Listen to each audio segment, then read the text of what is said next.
সেলিব্রিটিরা অনেক কিছু লুকিয়ে রাখে এবং সেটা তুমি অনেকের সাথে কাজ করেছো, তোমার কো আর্টিস্ট অনেকেই ছিল। হ্যাঁ, অনেক কিছু নিয়ে একটু আর কি কি বলে, আমি শব্দটা বলতে চাই না, আর কি যা না তা বলে, কি বলবে তুমি? আচ্ছা, সেলিব্রিটিরা অনেক কিছু লুকিয়ে রাখে। প্রথমত তো আমাদের সবার ফেস লুকিয়ে থাকে মেকআপের নিচে। সাধারণ মানুষ প্রথমত আমাদের সেলিব্রিটিদের ফেসটাই কোনোদিন দেখে না, এটা হচ্ছে একটা ফ্যাক্ট। আর একটা ব্যাপার হচ্ছে প্রত্যেকটা মানুষের নিজস্বতা বলে একটা শব্দ থাকে। আমি যে মানুষটা, আমি যেমন আমি তেমন করে আমি তোমার সামনে কথা বলবো না। আমি মানুষটা, ধরো আমি এখন রিক্সা করে এসেছি না সিএনজি করে এসেছি সেটা ম্যাটার করছে না, বাট তুমি যখন আমাকে জিজ্ঞেস করছো আমি তো বিএমডব্লিউ করে এসেছি। সবার কথা আমি বলছি না, কিছু সো কল সেলিব্রিটি যারা হচ্ছে একটা দুটো সিনেমা করে সেলিব্রিটি, হ্যাঁ, বা সিনেমা করেও নি, আমি অনেক কিন্তু অ্যাওয়ার্ডও পাচ্ছে। এখন আমি আসলে কনফিউশনে থাকি যে উনি আসলে কিসের কারণে অ্যাওয়ার্ডটা পেল। এবং সেখানে যখন যায়, আমি সাংবাদিক বলবো না, কিছু ইউটিউবার থাকে, সস্তা টাইপের ইউটিউবার থাকে, তারা কি করে ওই মানুষগুলোকে আবার প্রমোট করে। কিভাবে প্রমোট করে? আপনি আজকে এই ড্রেসটা পরে এসছেন, দাম কত? আপনি আজকে এই ওয়াচটা পরে এসছেন, দাম কত? আপনি যে পুরো আউটফিট পরে আছেন, সব মিলে কত লাখ টাকার আউটফিট পরে আছেন? আপনার কামাইয়ের উৎস কি? আপনার বিয়ে হলে আপনি কেমন হাজব্যান্ড আপনি ডিজার্ভ করেন? ওই খুব বাজেভাবে বলবো, ওই মহিলাগুলো যারা সো কল সেলিব্রিটি, তারা আবার সুন্দর করে সেটা আবার অ্যান্সারও করে। আমি 3 লাখ টাকার ড্রেস পরে এসেছি, আমার হাতের ঘড়ি কি বলে, গুচি বলতেও পারে না, গুসি বলতে উচ্চারণও করতে পারছে না। হ্যাঁ, কোনোদিন হয়তো দেখেও নি। বিশ্বাস করে হয়তো সিএনজি দিয়ে নেমে আমার সামনে এসছে, সিএনজি দিয়ে নেমে গিয়ে হচ্ছে বলতেছে যে আমাকে বিয়ে করতে হলে আমাকে তার বেতন হতে হবে 1 কোটি টাকা। তুমি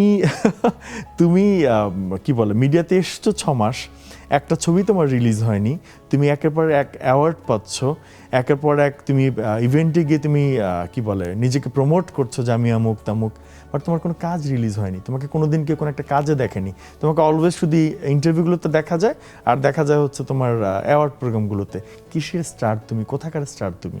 এটা হচ্ছে আমার প্রশ্ন। হ্যাঁ, এবং এই মানুষগুলোর সাথে যখন ওই যে সস্তা ইউটিউবারগুলো দাঁড়াতে বলে, যার আসেন ভাইয়া দুজনের একসাথে একটা, আমি জীবনও দাঁড়াই নাই। বিশ্বাস করো, আমি আমার পুরো লাইফে দাঁড়াই নাই, কারণ তুমি আমাকে অনেক আগে থেকে চেনো। আমি কোনো দিন সস্তা কোনো ইউটিউবারের সামনে আমি দাঁড়াই ইন্টারভিউ দিয়ে নেই, নেভার এভার। কারণ আমার শুরুটা অনেক ভালো, স্টার্টিংটা আমার অনেক সুন্দর, অনেক বড় জায়গা থেকে শুরু করেছি। আমি কিচ্ছু জীবনে কাজ করবো না, বাট সেটা আমি মেনটেন করবো, আমি সেই অবস্থানটাকে মেনটেন করবো। তো ওইটাকে আমি সস্তা করতে পারবো না। তা এইটা আমার কাছে মনে হয়। এবং কিছু মানুষদের শুনবা কি জানো, যে আগামীতে আমার অমুক অমুক অমুক ছবি আসবে, 10 বছর ধরে ওইটা বলছেই, জীবন কিন্তু রিলিজ হয় নাই।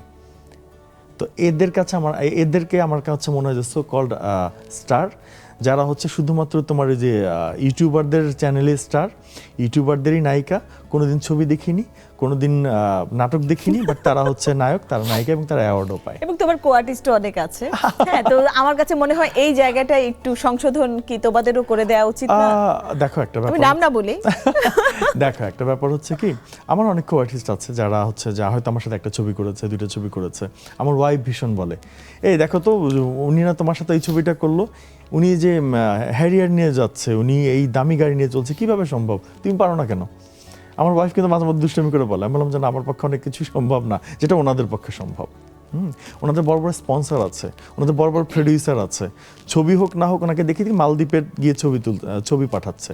আমাকে কেউ মালদ্বীপে নিয়ে যাবে না, বিশ্বাস করো, আমাকে কেউ নিয়ে হ্যাঁ, সো ওনার পক্ষে অনেক কিছু সম্ভব, ওনার পক্ষে অডিতে চলা সম্ভব, বিএমডব্লিউতে যদি চলে আসে আমি একদম অবাক হব না, সম্ভব, কিন্তু আমার পক্ষে সম্ভব না। সো আমি বলবো যে এই ধরনের সেলিব্রিটি যারা, বা আমার কো আর্টিস্টও 2-1 আছে, মানুষ সে কী করে খাবে সেটা সম্পূর্ণ তার নিজস্ব ব্যাপার, বাট ওই ব্যাপারটাকে নিজেকে এতখানি ছোট করো না যেটা মানুষের সামনে তুমি চোখ মানে মুখ খুলতে লজ্জা পাও, চোখ খুলতে লজ্জা পাও। তুমি কি করে খাচ্ছ সেটা তোমার ব্যাপার, বাট সেটা ফলো করে ইউটিউবারদের সামনে এনো না, যেটাতে তোমার নিজের কথা বলতে লজ্জা লাগবে। কিছু মানুষ আছে কিন্তু ওখানেই প্রশ্ন করে ফেলে, আপনার তো কোনো ছবি রিলিজ দেখি না, কিসের নায়িকা আপনি, কয়টা ছবি রিলিজ আপনার, আপনি 3 লাখ টাকার ড্রেস কিনলেন কি করে? তো আমিও অবাক হই যে এই মানুষগুলো তখন মুখ খুলে কি করে। আর ওরা হয়তো বা ম্যানেজ করতে পারে সবার, হ্যাঁ, ওনারা পারে, ওনাদের পক্ষে সম্ভব। কেন করে জানি না, কিন্তু এটা আমাদের অবশ্যই আমরা এটা এই ধরনের ব্যাপারগুলো আমরা প্রত্যাশা করি না, চাই প্রত্যেকটা শিল্পীরই স্বকীয়তা থাকবে, নিজস্ব পার্সোনালিটি সে ধরে রাখবে। এবং যে লুকিয়ে রাখার ব্যাপারটাও বললাম, যে লুকিয়ে রাখে তারকারা, প্রেম বিয়ে, প্রেম তো লুকিয়ে রাখে, ওটা হয়তো রাখতেই হয়। কিন্তু বিয়ের ব্যাপার দেখা যায় তোমারই কো আর্টিস্ট, আমাদের অনেক সিনিয়র একজন নায়িকা পপি আপু, যদি পপি আপুর প্রসঙ্গে আসে, পপি আপুর সাথে তুমি একটা ফিল্ম করেছো, ফিল্মটার নাম হচ্ছে সাহসী যোদ্ধা। তো পপি আপুর হঠাৎ করে আমরা দেখলাম যে বিয়ে হয়ে গেল, পত্রপত্রিকায় আসা শুরু করলো। আচ্ছা, কি বলবে তুমি? পপি আপুর সাথে আমার দুইটা ছবি, একটা ছবিতে আমি আর পপি আপু হিরো হিরোইন, ওইটা হচ্ছে একটা টিভি চ্যানেলের ছবি। টিভি চ্যানেলের ছবি বলতে টিভি চ্যানেল সেটা প্রডিউস করেছিল, আচ্ছা ঠিক আছে। এবং সেটা আমাদের কমপ্লিট বাট রিলিজ করবে রিসেন্টলি। বাট ওটা ছাড়াও আমি সাদিক সিদ্দিকী স্যারের একটা ছবি করেছিলাম, ওটাতে আমিন খানের পেয়ার ছিল হচ্ছে আমাদের পপি আপু, আমার ছিল রিপা আমার পেয়ার, বাট একসাথে আমরা কাজ করেছি। এবং পপি আপুর সাথে আমার সুন্দর একটা সখ্যতা, এবং আমার ওনার যে ব্যাপারটা, নট অনলি উনি, আমার আরও অনেক কো আর্টিস্ট যাদের বেবি আছে, আমি জানি পার্সোনালি বেবি বেশ বড় হয়ে গেছে, বাট তারা হয়তো সামনে আনছে না বলে আমি কোথাও বলিও না। এটা হচ্ছে ম্যাক্সিমাম আর্টিস্ট আমার দেখেছি যে দুইটা ছেলে আছে, 10 বছর পরে বললো যে হ্যাঁ এই দুইটা ছেলে আমার বউয়ের নামে মুখ। 10 বছর 12 বছর পরে হয়তো আমার নায়িকা প্রকাশ করলো যে এই যে রিসেন্টলি বিয়ে করেছে, বাট আমি জানি যে 10 বছর আগে থেকে তারা একসাথে থাকে, তাদের বেবিও আছে, ম্যাক্সিমাম এরকম।